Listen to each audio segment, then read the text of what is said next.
Would you like to create a mirror image of your project on the back side of your work? Today's tutorial will walk you through that process step by step.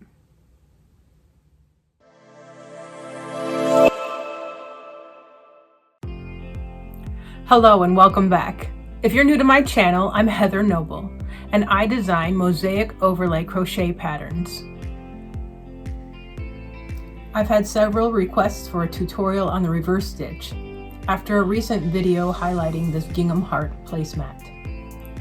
Just to compare, here's what the backside looks like without the reverse stitch.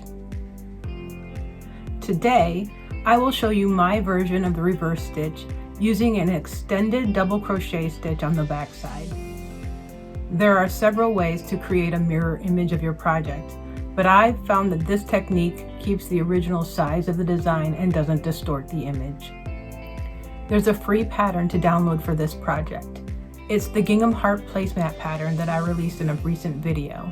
If you don't have that pattern yet, pause this video here and download it from the top link in the description box.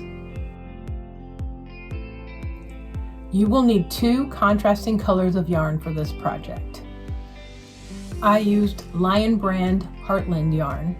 It's a weight 4 worsted yarn, and color A, the burgundy color, is called Badlands, and color B is called Grand Canyon. You will need 175 yards of both colors. To calculate your yarn for future projects with a reverse stitch, you add the quantities of color A and color B that are called for in your pattern, add them together, and whatever that total is, you need that quantity for both colors. I used an H 5mm hook for my I-cord foundation row and row 2. Then I switched to a smaller G 4mm hook for rows 3 through the rest of the project. The reverse stitch is not usually notated in patterns, as most of them are written for front side images only. But you can learn how to create a reverse image just by looking at the chart in a new way. This method will work on mosaic overlay patterns that use single crochet back loop only stitches and double crochet front loop only stitches. It gets a little trickier if you try to do it with angles, so for today's purposes, we're just going to use a chart that uses those 2 basic stitches. I'm about to show you an in-depth tutorial on how I create the reverse stitch. I want you to focus particularly on the single crochet stitches. The double crochet stitches work as they normally do on a mosaic overlay crochet pattern, but the single crochet stitches now have 2 options. You decide which option to use by looking at the row directly below the single crochet stitch. It sounds complicated, but once you get 1 or 2 rows under your belt, it'll start to make more sense. It helps if I can show you, so let's take a look at the tutorial I made. The first 3 rows of the pattern set up the foundation of the project. You can see here that I've crocheted the I-cord foundation chain and rows 2 and 3 already. You will start the reverse stitch in row 4. You can use a written pattern or charts for the reverse technique. Remember that the pattern is only giving information about the front side of the project. The double crochet stitches are worked on the front side as they normally are, into the loop 2 rows below. It's the single crochet stitches that you need to pay close attention to. All the reversing happens with the single crochet stitches. When you see a single crochet stitch, you need to look at the stitch directly below it.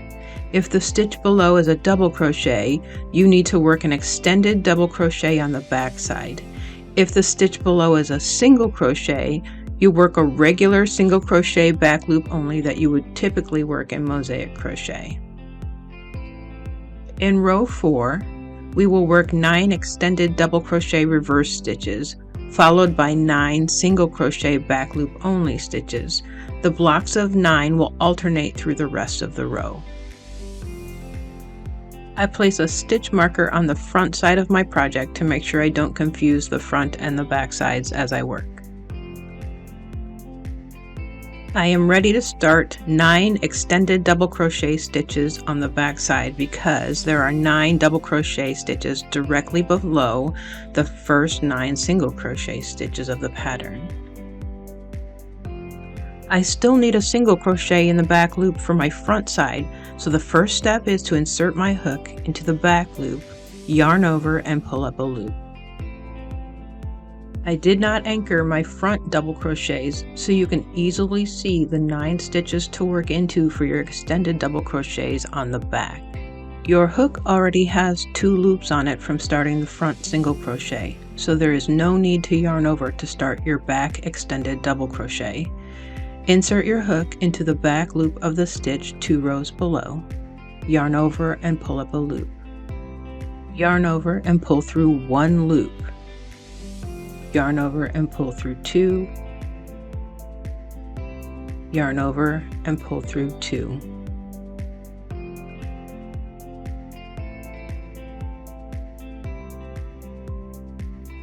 Let's do it again. Insert your hook into the back loop and pull up a loop for your single crochet on the front. Now on the back side, insert your hook into the back loop of the next stitch. Yarn over and pull up a loop, yarn over and pull through 1 loop, yarn over and pull through 2, yarn over and pull through 2. This is an extended double crochet.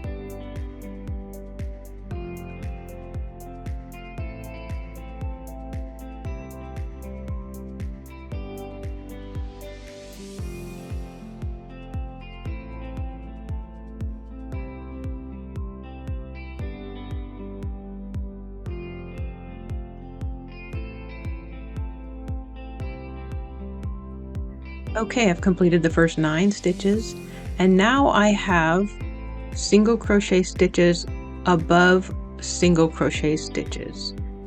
So when that happens, you just do your regular mosaic overlay single crochet back loop only stitches.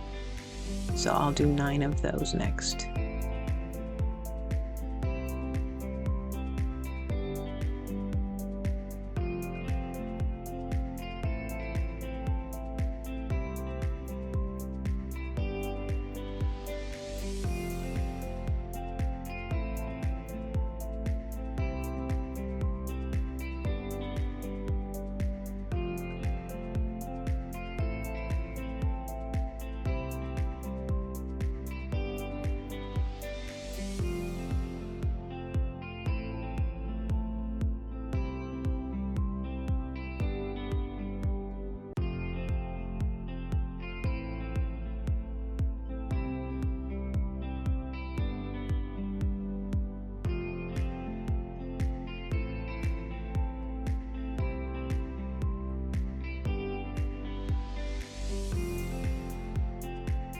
And now you can see that we're back to single crochet stitches over the top of double crochet stitches in the row below.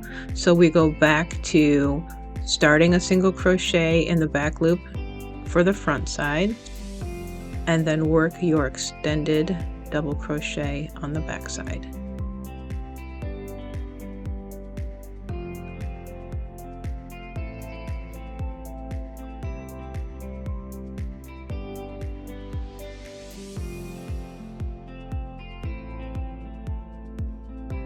Here is what your project will look like when you've completed row 4, front side and back side. Moving on to row 5, you can see that we have 9 double crochet stitches. Now remember that the pattern gives you the information for the front side of your work only. I'm going to work these double crochet stitches without anchoring them, and I do this for a couple of reasons. First of all, when you don't anchor, your stitches will sit closer together and there's less likelihood of the color showing through any gaps. Secondly, the gap that it creates on the back side helps you locate your stitches easier when you need to work your extended double crochets on the back side. I've completed the first 9 double crochet stitches, and now looking at the single crochet stitches, I see there are single crochets in the row below, so I know that that's just a regular mosaic single crochet back loop only stitch for the next 9 stitches.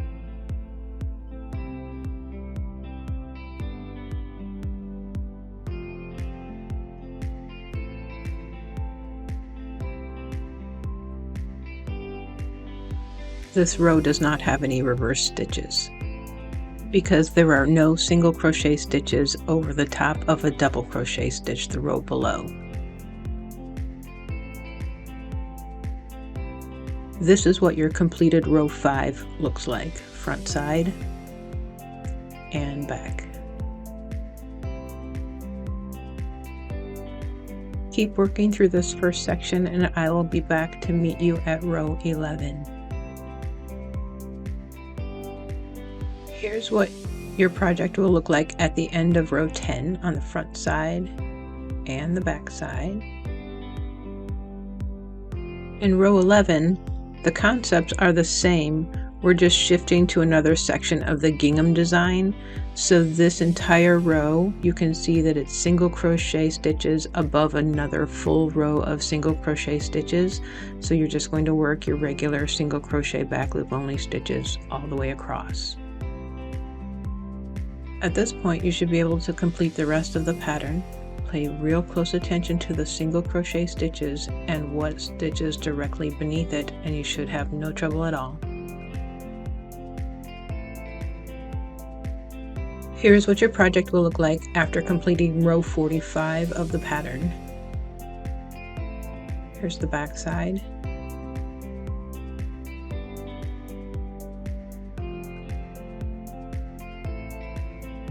Before adding your finishing row, remember to finish your reverse image.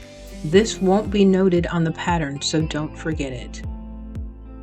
You can see here that there are only 3 rows of double crochet. We need to finish with a final 4th row to finish the block. To do this, I'm going to add a row of single crochet stitches in color B, including the extended reverse double crochet on the back to finish out those blocks.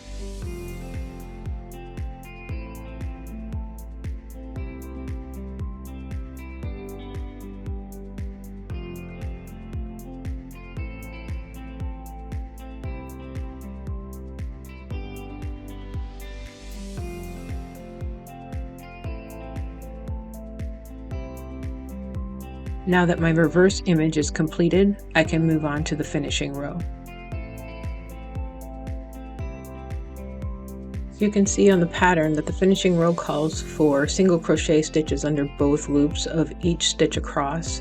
It's a little different when you're doing it with a reverse stitch. The reason for a finishing row is to make the I-cord foundation row match with the final row.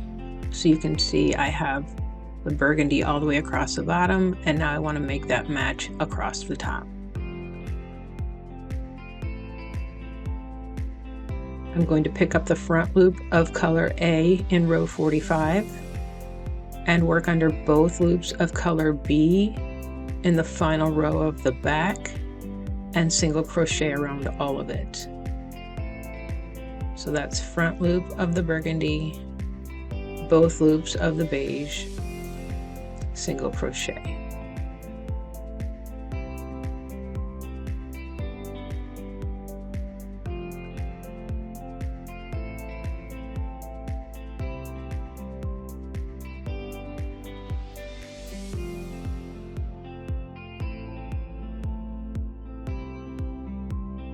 If you are brand new to Mosaic Crochet, I have a YouTube playlist for beginners called Mosaic Overlay 101. I will link it at the end of this video.